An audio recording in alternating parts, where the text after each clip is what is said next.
Hello, everybody. My name's Bennett Barclay. I write science fiction and fantasy, and I watch things, and that's what we're going to talk about today.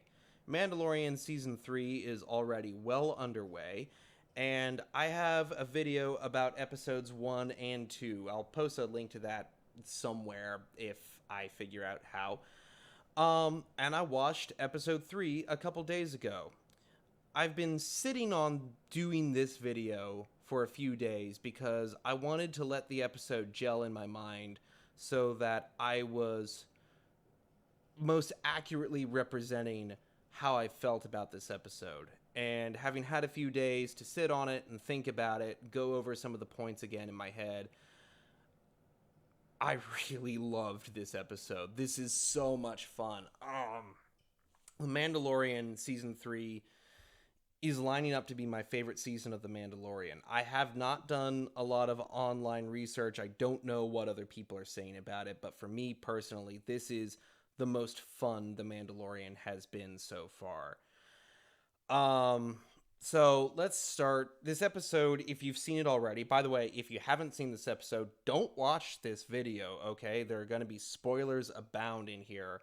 Go watch the episode and then come back. Trust me, it's worth it. This episode, if you've seen it already, you know it's split into two storylines. The Mandalorian sandwiches another storyline, which takes up most of the body of the episode. However, I'm going to condense the two Mandalorian snippets, and we will talk about them as one. So, the Mandalorian and Bo-Katan fleeing Mandalore. Big action sequence. It's a lot of fun. Their dynamic between Din Djarin and Bo, they really have it spot on here. The conflict of ideology, but the mutual respect for each other's competence is really well written and very well executed by the actors. I think this is one of my favorite dynamics in Star Wars, especially modern Star Wars right now. Din, we don't get a whole lot of character development on in this episode.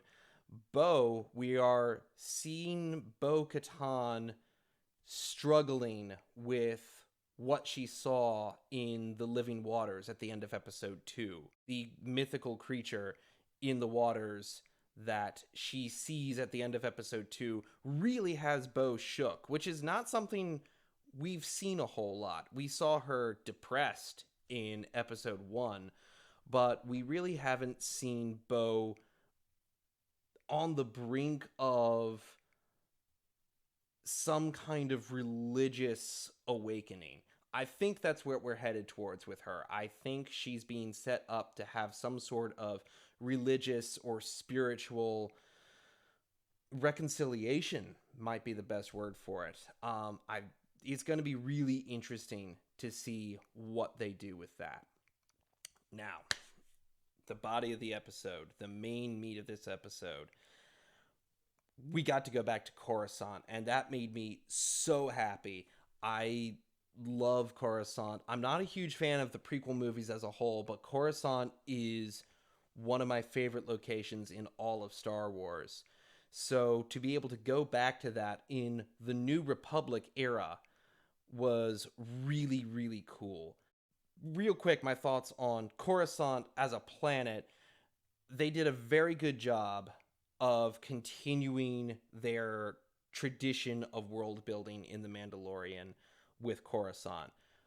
Again, just like I said regarding episodes 1 and 2, Coruscant felt very lived in. It felt very... It's strange to say it felt warm, but it did. It felt warm. It felt familiar in all the right ways, and the things that were different felt like a natural evolution of the planet based on what we already know about it from pre-existing Star Wars canon material. It was really fun to see Coruscant. It was strange to see the two characters that became our main characters for that section. I do remember Dr. Preshing from the earlier episodes of The Mandalorian, but I never thought he would be a recurring character. I think he was handled rather well. The character was interesting for the first time in the entire series. They did a lot to flesh him out. There's a lot of. Let's try this again.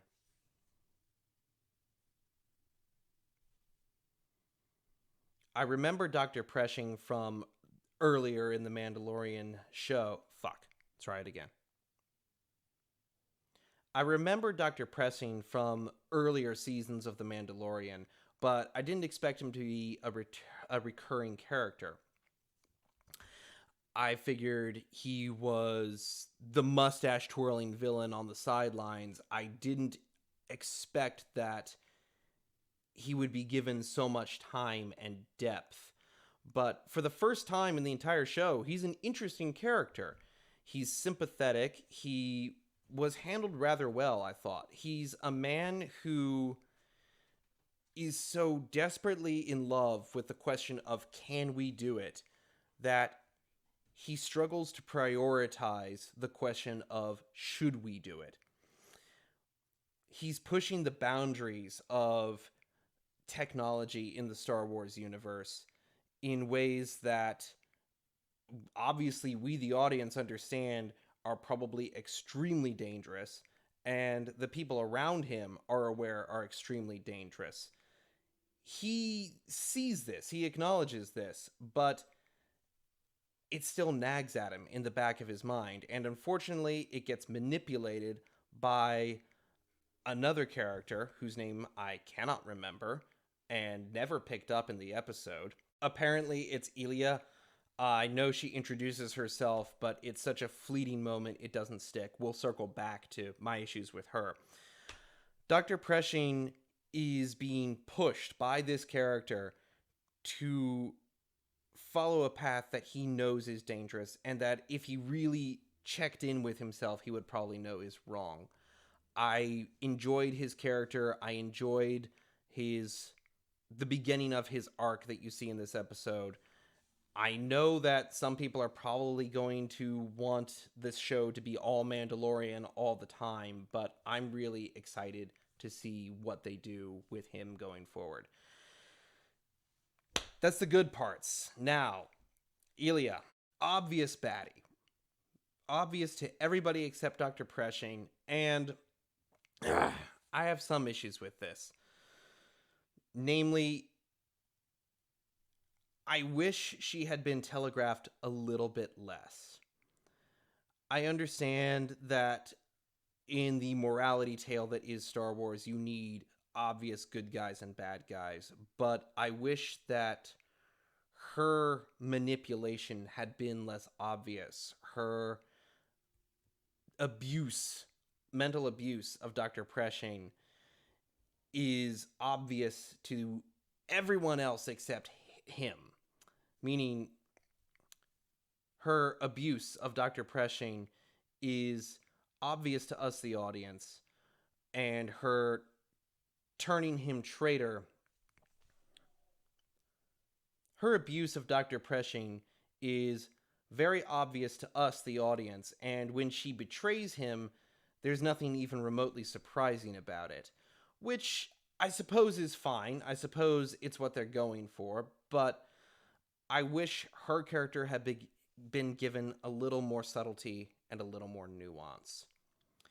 I do think it's cool that we are probably setting up for the foundations of the First Order.